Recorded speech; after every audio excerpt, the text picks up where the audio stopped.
La grande interview CNews Europe 1. Bonjour Laurent Nunez. Bonjour. Merci d'être avec nous. Vous êtes préfet de police de Paris. On va balayer toute votre actualité, toute l'actualité de la sécurité dans Paris, en Ile-de-France et au-delà. Je voulais commencer avec les chiffres de la délinquance dans la capitale. Il semble plutôt bon. Les atteintes aux biens baissent d'à peu près 10%, baissent de 20% pour les violences physiques. Ce sont les chiffres sur l'année dernière.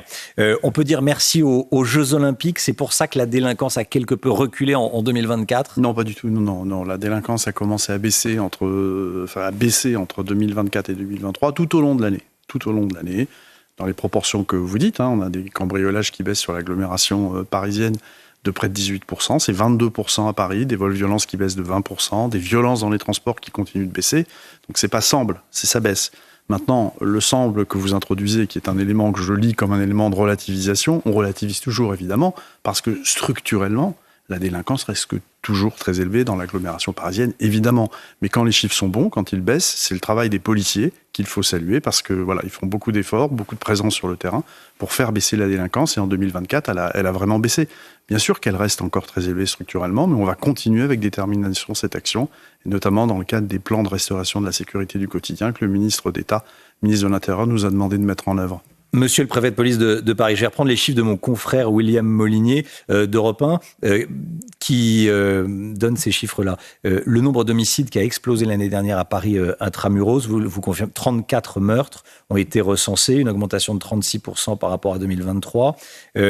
Il faut ajouter les 187 tentatives d'homicide volontaires, plus 33%, 638 faits, le nombre total de crimes et délits, 638 faits rapportés chaque jour dans Paris. Il y a encore du pain sur la planche, c'est ce que vous nous dites ce matin. C'est exactement ce que je dis, je ne vais pas contester les chiffres de William Molinier qui parle des homicides. C'est vrai que c'est grave, c'est important, les homicides. 34 faits à Paris, donc il pourrait regarder aussi ce qui se passe dans l'agglomération parisienne. Moi, j'ai 4 départements. Oui. Je l'invite à aller voir ce qui se passe dans 4 départements. Il y en a où ça baisse significativement. Oui. Voilà, je ne vais pas rentrer dans ces débats. Bien sûr. Ce que je constate, c'est que la délinquance, elle baisse sur des items qui sont importants pour les Parisiennes et les Parisiens, par exemple, pour tous les habitants de l'agglomération. Encore une fois, les cambriolages de logements. Les homejacking, vous savez, c'est ces saucissonnages extrêmement violents à domicile, ils baissent de 11%. On a un taux d'élucidation qui est de 43%. Ça veut dire que dans un cas sur deux, on élucide l'affaire, on démantèle les équipes qui ne pourront pas recommencer. Donc voilà, je veux saluer ce qu'il fait. D'ailleurs, un petit clin d'œil. Souvent, on stigmatise le Champ de Mars, Trocadéro, avec les vendeurs à la sauvette. Avec les vendeurs à la sauvette, avec les escroqueries, avec les vols-tirs. Qui avaient totalement disparu pendant les Jeux Olympiques. Pendant les Jeux Olympiques, ils ont totalement disparu. Effectivement, quand nous n'y sommes, quand les policiers ne sont pas présents, ce qui arrive, effectivement, ça repart. Mais en 2024, par rapport à 2023, sur ce périmètre-là, sur ce secteur, il faut quand même savoir que donc, les vols violents ont baissé de 70% et les escroqueries de 30%. Encore une fois, bien sûr qu'il reste encore un phénomène, il se réduit et nous allons continuer l'action pour l'éradiquer totalement. Ce que ça veut dire, c'est que quand il y a la police, ça fonctionne et la délinquance recule. Évidemment, oui, évidemment. Donc voilà, on est présent, on disperse, on dissuade, on interpelle, on élucide et on va poursuivre ces actions avec beaucoup de détermination. Il faut des moyens. Le budget est adopté pour lutter efficacement contre l'insécurité, les narcotrafics. Il faut des moyens, Laurent Nunez, et du courage politique. Que vous inspire la méthode Bruno Retailleau, qui en à peine quelques mois est devenue l'une des personnalités politiques préférées des Français ? C'est une méthode qui est très déterminée. Donc, vous savez, moi, ça fait plus de 15 ans que je suis très spécialisé sur les questions de sécurité, de par mes fonctions successives. Et chaque ministre apporte une pierre à l'édifice, une pierre supplémentaire à l'édifice. Et le ministre de l'Intérieur, sur 2 domaines, mène une politique très volontariste, la restauration de la sécurité du quotidien. Il nous a demandé de bâtir des plans qui associent beaucoup plus les autres acteurs de la sécurité, qui nous permettent d'assurer une présence visible sur les territoires où la délinquance est forte, les points chauds, la lutte contre les stupes. Et puis il y a le volet du narcotrafic, on passe à la vitesse supérieure sur le narcotrafic, où le ministre a souhaité, par analogie avec ce qui s'est fait, ce qu'avait engagé le président de la République en 2017 en matière de lutte contre le terrorisme, par analogie avec ce qui s'est fait en matière de lutte contre le terrorisme, en matière de lutte contre le narcotrafic, on renforce significativement les moyens juridiques et la façon d'échanger entre les services de lutte contre le trafic de stupéfiants avec la création d'un parquet national de lutte contre la criminalité organisée, un état-major. Voilà, on va avoir des moyens supplémentaires, et de par la loi évidemment aussi. Donc on voit bien qu'il y a sur ces deux piliers la sécurité du quotidien, le quotidien, puis la lutte contre le narcotrafic, taper à la tête le trafic, une volonté forte d'aboutir et surtout des mesures qui sont mises réellement à notre disposition. On l'a vu avec la loi votée à l'unanimité au Sénat en matière de lutte contre le narcotrafic. Et Bruno Retailleau a les moyens de ses ambitions, de son exigence, de ses objectifs? Il a les moyens? Le bilan de la lutte contre le trafic de stupes, il est très bon. Oui. Il ne faut pas minimiser le bilan. Toutes ces années à lutter contre le trafic de stupes, c'est très bon. Hier, le ministre donnait le chiffre de saisie en matière de cocaïne. En 2024, c'est 53,5 tonnes. C'est plus 130% par rapport à l'année passée. Et ça, il faut le mettre au crédit de l'organisation des services, de l'action des services. Mais en matière de lutte contre le trafic de stupéfiants, il faut encore aller plus loin, on le voit bien. Parce que pourquoi ? On continue évidemment à avoir des règlements de compte, on continue à avoir des vols violents autour du trafic, des séquestrations, donc des morts violentes par les règlements de compte. Et donc il faut aller plus loin, continuer cette action évidemment, et surtout aller taper les trafics à la tête. Et c'est ce que nous permettra de faire la nouvelle loi qui a été votée, la proposition de loi qui a été votée au Sénat. Bien sûr, le chemin législatif va se poursuivre. Et on aura des moyens juridiques et techniques renforcés pour lutter contre les trafics et mieux les taper à la tête, en matière de gel d'avoir, en matière de techniques spéciales d'enquête. Les préfets aussi vont voir leur pouvoir renforcer, ce qui est important en administratif. Dans quelle mesure ? Les préfets auront la possibilité, par exemple, de fermer des établissements, des commerces qui sont en lien avec le trafic de stupes. C'est pas forcément possible actuellement. Il y a des polices spéciales qui permettent... Les commerces qui, par exemple, n'ont pas un seul client de la journée et qui déclarent du chiffre d'affaires. Qui blanchissent clairement de l'argent ou qui sont la base d'un point de deal. On le voit assez souvent, on pourra les fermer, on pourra expulser, le préfet pourra expulser lui-même et non plus attendre que le bailleur social le fasse, expulser des délinquants liés au trafic dans certains quartiers, prononcer des interdictions de paraître. Donc voilà, on a des mesures qui vont permettre de faire encore un bond en avant en matière de lutte contre le narcotrafic. Laurent Nunez, préfet de police de Paris, invité de la grande interview CNews Europe 1. Dans les forces de police, il y a évidemment les forces de police dans la rue que les Français voient, et puis il y a les enquêteurs. C'est un secteur en crise, disent les syndicats de la police, celui des OPJ, des officiers de police judiciaire qui ont en charge de plus en plus d'affaires. Ils croulent sous une montagne de dossiers, 130 en moyenne par officier, et des affaires de plus en plus complexes. Qu'est-ce que vous comptez faire pour améliorer ce volet ?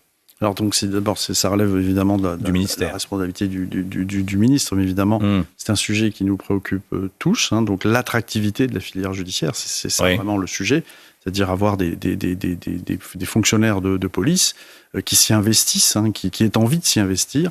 Et pour ça, il y a évidemment un certain nombre notamment une prime qui a été créée à l'époque par Gérald Darmanin.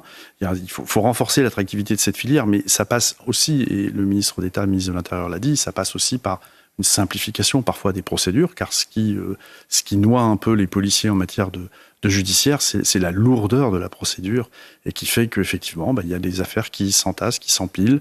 Évidemment, pour les plus importantes, les plus graves, les investigations sont toujours menées avec célérité, mais le quotidien de la vie judiciaire, parfois, effectivement, on prend du retard. Il faut rénover l'attractivité de cette filière, c'est important. Vous parliez de procédure. Comment fonctionne le duo Bruno Retailleau et Gérald Darmanin ? L'un à l'intérieur, l'autre garde des Sceaux. Écoutez, moi je suis préfet, j'ai pas de commentaires à faire, mais on constate qu'on a deux ministres qui sont extrêmement volontaristes. Et en vrai, dans la vraie vie des services de sécurité, l'un ne peut pas faire sans l'autre. Nous sommes, moi je dépends du ministre d'État, ministre de l'Intérieur. Nous, on mène des actions, on interpelle des délinquants, et derrière, la justice les condamne. Et ça, c'est extrêmement important. Il faut que, évidemment, des deux côtés, on ait suffisamment de répression. Voilà. Là, le duo fonctionne. Il faut que le duo fonctionne. Il faut qu'on ait on a besoin d'un choc d'autorité dans ce pays, et il doit être présent à ces deux étages, et c'est le cas. Vos services comptabilisent 45 bandes en Île-de-France, dont 17 dans la capitale. Comment est-ce qu'on définit une bande ? Alors, les bandes de jeunes, en fait. Oui. Les bandes de jeunes, c'est là que vous faites allusion à l'affrontement. Oui. Ce sont des jeunes qui sont structurés soit de manière habituelle, c'est la vraie bande, ou des groupes informels qui se constituent au gré d'insultes entre jeunes, et qui vont se constituer pour aller régler leurs comptes en groupe. Voilà. C'est un phénomène qui est en augmentation ? C'est un phénomène qui est en légère augmentation, mais qui est très préoccupant. Le phénomène des bandes, il est préoccupant. Pourquoi ? Parce que, d'abord, il y a le nombre de bandes, vous avez raison, c'est 45 exactement dans l'agglomération parisienne, dont 17 à Paris.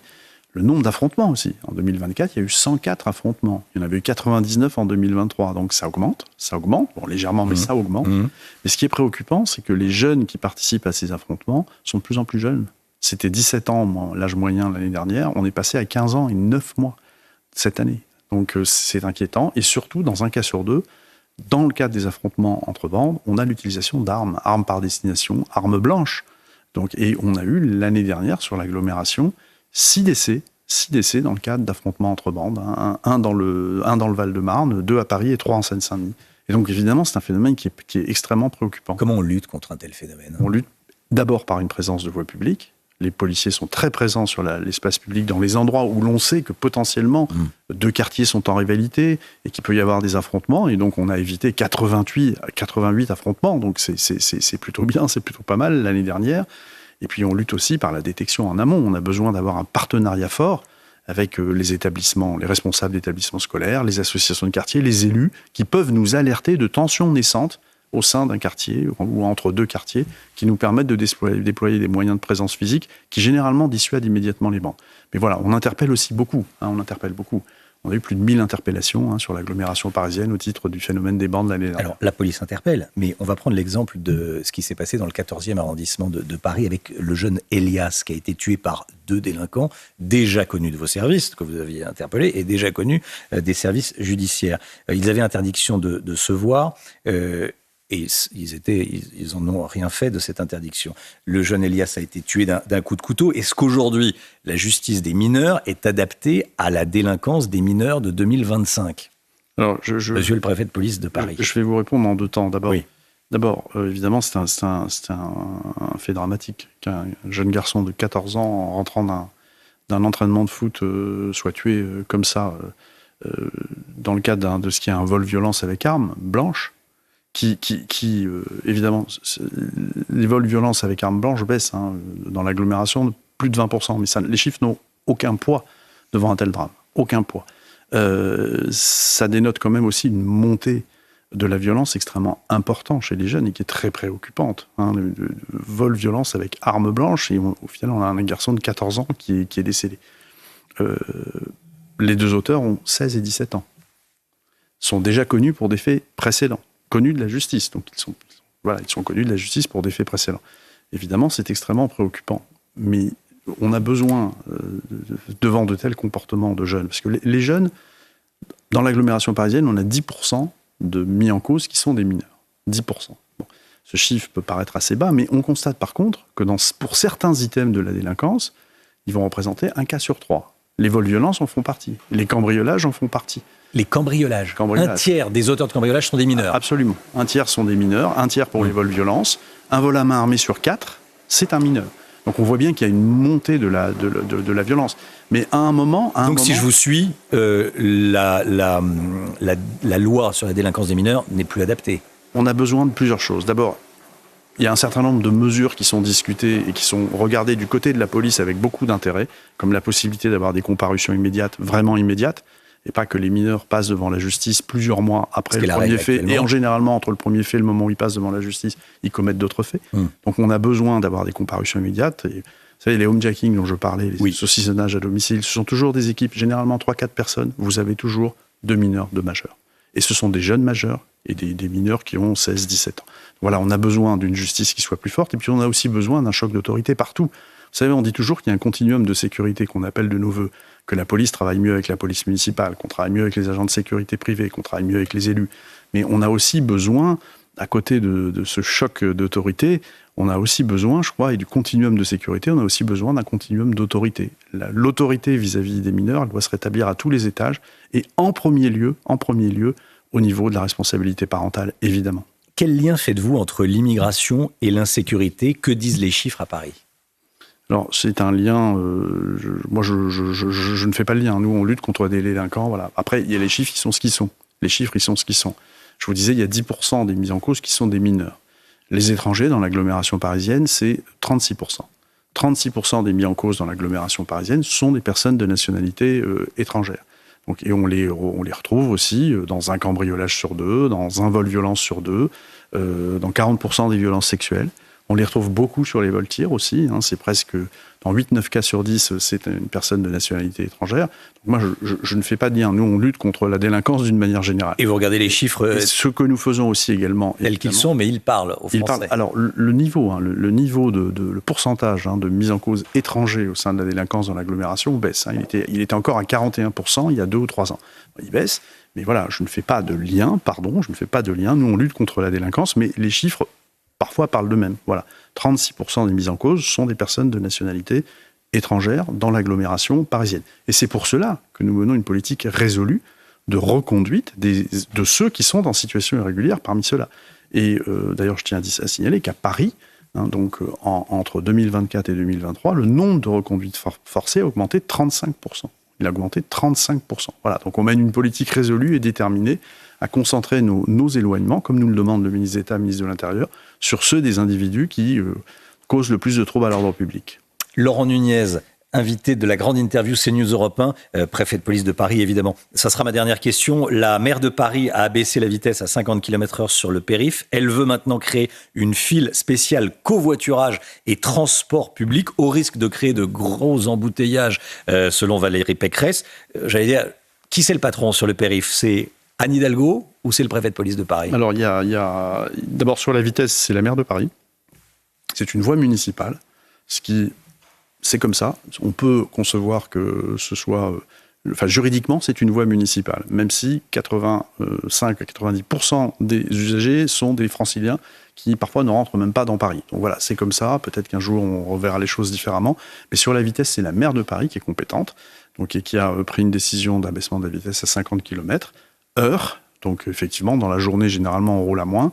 La mesure peut se discuter pour ceux qui travaillent tôt, qui partent tôt au travail, ceux qui rentrent tard le soir. Sur la voie réservée, c'est autre chose. Sur la voie réservée, c'était un peu une compétence partagée entre la ville de Paris et le préfet de police. Quel est votre point de vue? Puisque je peux émettre des prescriptions. C'est une compétence de la ville de Paris, mais je peux émettre des prescriptions qui s'imposent à la maire. Mon point de vue, c'est celui du ministre des Transports, évidemment. Je ne vais pas vous dire autre chose comme préfet de police.